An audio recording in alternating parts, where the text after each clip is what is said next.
السلام علیکم 9th class. آج ہم مطالعہ پاکستان میں باب نمبر 3 زمین اور ماحول کا 4th لانگ کویشچن کریں گے، جو کہ ہمارے اسمارٹ سلیبس میں شامل ہے۔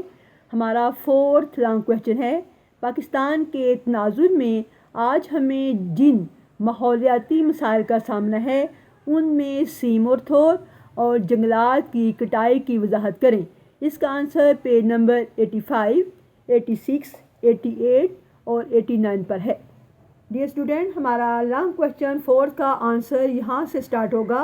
اہم ماحولیاتی مسائل اور ان کا حل۔ ماحول سے مراد کسی جاندار کے ارد گرد کا وہ علاقہ جو اس جاندار کی زندگی، اس کی سرگرمیوں کو متاثر کرے۔ ماحول میں طبعی حد و حال، آب و ہوا، مٹی اور قدرتی نباتات وغیرہ شامل ہیں۔ انسانی زندگی پر گہرا اثر ڈالتا ہے۔ انسان کی وہ تمام سرگرمیاں جو وہ کسی علاقے میں سر انجام دیتا ہے، معاشی ہوں یا سیاسی، سماجی ہوں یا مذہبی، معاشرتی ہوں یا اقتصادی، قدرتی ماحول ان سرگرمیوں پر اثر چھوڑتا ہے۔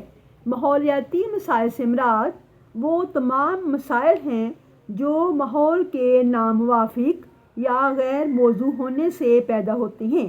یعنی اگر ماحول میں جو طبعی حد و حال، آب و ہوا، یہ تمام چیزوں میں سے کوئی بھی چیز موزوں نامناسب رہے تو اس سے ماحولیاتی مسائل پیدا ہوتے ہیں، جس سے نہ صرف انسانی زندگی بلکہ حیوانی، نباتاتی اور آبی زندگی کو نقصان پہنچتا ہے۔ یعنی ماحولیاتی مسائل سے نہ صرف انسان بلکہ پودے اور پانی میں رہنے والے جو جاندار ہیں ان کو بھی نقصان پہنچتا ہے۔ انسانی زندگی کی ابتدا میں انسانی وسائل اور ضروریات محدود تھیں۔ یعنی جب انسان کی زندگی کی شروعات تھی تو اس وقت لوگ کم تھے، انسانی وسائل اور ضروریات بھی کم تھیں۔ لیکن جیسے جیسے انسان ترقی کرتا گیا، اس کی ضروریات میں اضافہ ہوتا رہا۔ اپنی بڑھتی ہوئی ضروریات کو پورا کرنے کے لیے اس نے قدرتی وسائل کا بہت زیادہ استعمال کرنا شروع کر دیا۔ اس بے دریغ استعمال سے، یعنی بہت زیادہ استعمال سے نہ صرف وسائل تیزی سے کم ہونا شروع ہو گئے بلکہ ان کے استعمال سے ماحول بھی متاثر ہوا۔ ٹیکنالوجی کے اس دور میں اس کے نتیجے میں کئی ماحولیاتی مسائل نے بھی جنم لیا۔ تو پاکستان کے تناظر میں آج ہم جن ماحولیاتی مسائل کا ہمیں سامنا ہے ان میں سے چند اہم درج ذیل ہیں۔ نمبر 1 پر ہے آلودگی، 2 پر جنگلات کا کٹاؤ، 3 پر زمین کا صحرا میں تبدیل ہونا، 4 نمبر پر سیم اور تھور ہے۔ تو آج ہمارے اس سلیبس میں صرف سیم اور تھور اور جنگلات کا کٹاؤ ہے، اس لیے میں آج سیم اور تھور اور جنگلات کے کٹاؤ پر بات کرتی ہوں۔ سیم اور تھور، پاکستان ایک زرعی ملک ہے اور ہماری زراعت کا زیادہ تر انحصار نہری آبپاشی پر ہے۔ جہاں ایک طرف نہری نظام کی وجہ سے ہماری زراعت ترقی کر رہی ہے اور زرعی پیداوار میں اضافہ ہو رہا ہے، وہاں نہری آبپاشی کے نظام کی وجہ سے ہماری زرعی زمینیں متاثر ہو رہی ہیں۔ نہری پانی کی وجہ سے زیر زمین پانی کی سطح میں اضافہ ہوتا ہے۔ جب کسی علاقے میں پانی کی سطح 5.1 میٹر تک رہ جاتی ہے تو زمین میں موجود نمکیات پانی کے ساتھ سطح زمین پر آ جاتے ہیں، پانی بخارات بن کر اٹھ جاتا ہے اور نمکیات سطح زمین پر رہ جاتے ہیں۔ اس کے نتیجے میں زیر زمین کاشت کے قابل نہیں رہتی اور بنجر ہو جاتی ہے۔ اس صورتحال کو تھور کا نام دیا جاتا ہے۔ سیم اور تھور والی زمین میں سوڈیم اور حل پذیر نمکیات دونوں کی مقدار بڑھ جاتی ہے۔ یہ حالت کلر کہلاتی ہے۔ کلر سے متاثرہ زمینوں میں گاز کی اقسام مثلاً کلر گاز، برمودا گاز، سوڈان گاز وغیرہ اور چارہ جات مثلاً جنتر، برسیم، لومرن اور باجرہ وغیرہ کاشت کر کے زمین کو قابل کاشت بنانے کے ساتھ ساتھ اس سے اچھی پیداوار بھی حاصل کی جا سکتی ہے۔ بعض اوقات زیر زمین پانی کی سطح مزید بلند ہو جاتی ہے اور پانی زمین کے مساموں سے گزر کر زیادہ مقدار میں سطح زمین پر آ جاتا ہے اور زمین دلدل بن جاتی ہے۔ اس کو سیم کا نام دیا جاتا ہے اور اس حالت میں بھی زمین بنجر ہو جاتی ہے اور کاشت کے قابل نہیں رہتی۔ پاکستان میں کافی زرعی زمینیں سیم اور تھور کا شکار ہو کر اپنی پیداواری صلاحیتیں کھو چکی ہیں۔ ان زرعی زمینوں کو مندرجہ طریقوں سے دوبارہ قابل کاشت بنایا جا رہا ہے۔ فرسٹ ون پر ہے تھور کا شکار زمینوں میں کلر گھاس لگائی جا رہی ہے جس سے زمین کو قابل کاشت بنایا جا رہا ہے۔ پاکستان میں نہری پانی کی ضیاع کو روکنے اور سیم سے بچانے کے لیے کھالوں، راجباہوں اور نہروں کو پختہ کیا جا رہا ہے۔ بال صفائی کے ساتھ ساتھ کھالوں اور نہروں کو پختہ کرنے کے پروگرام بھی شروع کیے گئے ہیں۔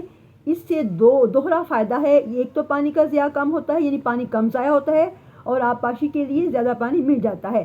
سیم اور تھور علاقوں میں ایسے درخت لگائے جا رہے ہیں جو زیادہ سے زیادہ پانی جڑوں کے ذریعے جذب کر کے فضا میں پہنچا رہے ہیں۔ اس مقصد کے لیے سفیدہ اور پاپلر کے درخت لگائے جا رہے ہیں۔ سیکنڈ نمبر پر انہوں نے جنگلات کا کٹاؤ کے بارے میں پوچھا ہے، تو یہ جنگلات کا کٹاؤ کسی بھی ملک کی ترقی کے لیے اس کے کل رقبہ کا 25% حصہ جنگلات پر مشتمل ہوتا ہے، لیکن پاکستان کے صرف 5% حصے سے کم رقبے پر جنگلات موجود ہیں۔ مزید یہ کہ موجودہ جنگلات کو بری طرح کاٹا جا رہا ہے۔ یہ صورتحال نہ صرف ہماری معیشت کے لیے نقصان دہ ہے بلکہ ہمارے ماحول کو بھی بری طرح نقصان پہنچا رہی ہے۔ جنگلات کرۂ ارض پر آکسیجن مہیا کرنے کا واحد ذریعہ ہیں۔ ان کی بے دریغ کٹائی سے آکسیجن کی پیداوار میں کمی ہو رہی ہے، یعنی درختوں کو بلا سوچے سمجھے کاٹنا۔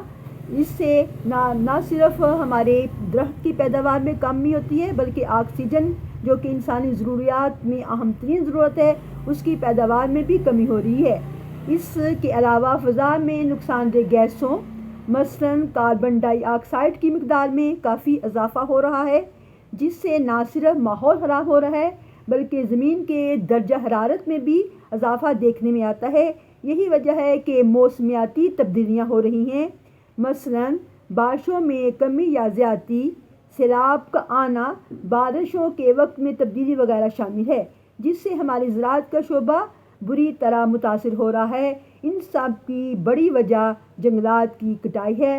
لہٰذا ہماری یہ کوشش ہونی چاہیے کہ نہ صرف موجودہ درختوں کی حفاظت کریں بلکہ مزید درخت لگائے جائیں تاکہ ماحولیاتی تبدیلیوں سے بچا جا سکے۔